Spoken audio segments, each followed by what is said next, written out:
Hi guys, meze mute? Nizere ko mumeze neza. Murabona rero ko mfite ipanu hano, mfite n'amagi 5 namennye, ngiye guteka omelette tagira ikindi kintu ariho bita ngo plain omelette. Plain omelette rero cyo nshiramo gusa nakunye, ushaka na magi nayo wayishiramo, ariko turakoresha kunye konyine n'ipanu n'amavuta turangiza tuteka.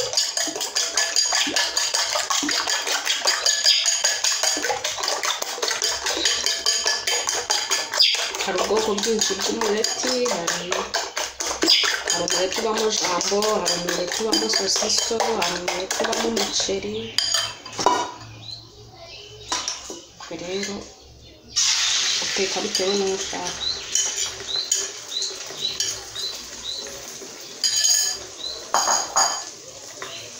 Voilà.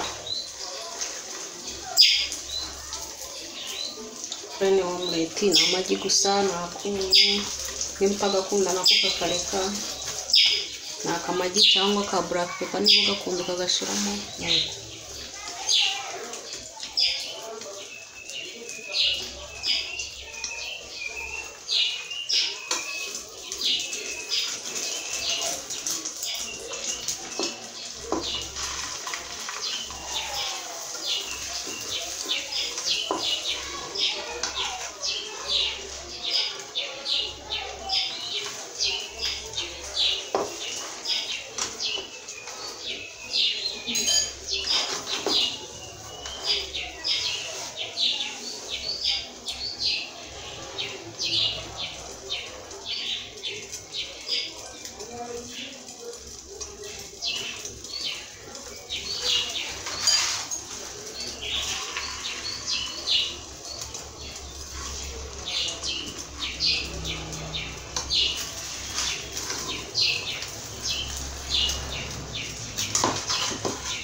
Reka duhurire hasi.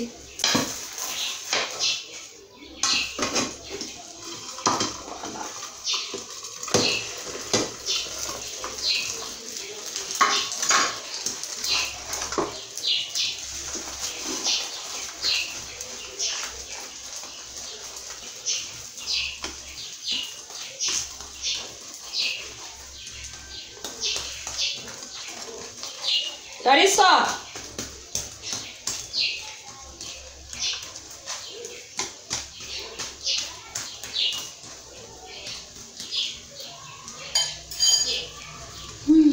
Guys, mwihangane n'umukobwa wanjye ndi guhamagara ndamereza akantu.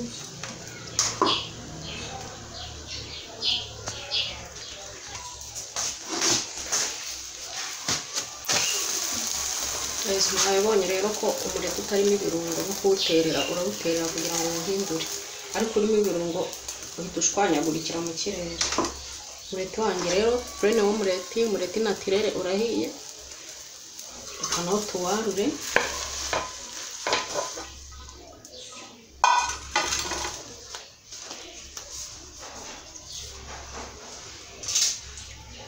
Tuwarure.